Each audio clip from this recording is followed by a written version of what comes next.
Chào tất cả anh chị em cộng đồng mạng nha.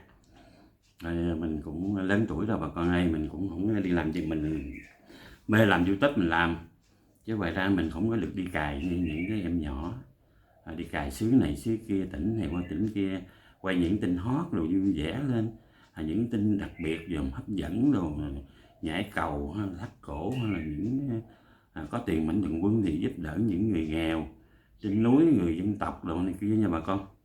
Thì mình tiêu đề của mình thì chỉ lớn tuổi rồi, đam mê thì mình làm theo đam mê, mình chỉ biết đờn và biết ca thôi. Tổ nghiệp còn cho mình ca được ngày nào thì mình cứ ca theo ngày nấy.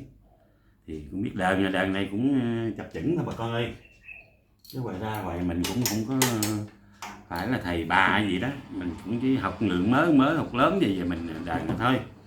Thì nói ngay đờn để làm YouTube mà, mình mấy anh thầy đờn nghe cũng thông cảm cho mình ha. Mình đờn cho bà con nghe nha, hôm nay mình đờn quảng với bà con.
mình đàn tạm vừa nghe thôi nha bà con, dài quá thì nghe nó hơi chán nản, mà ngắn quá nghe không đã nha bà con ha.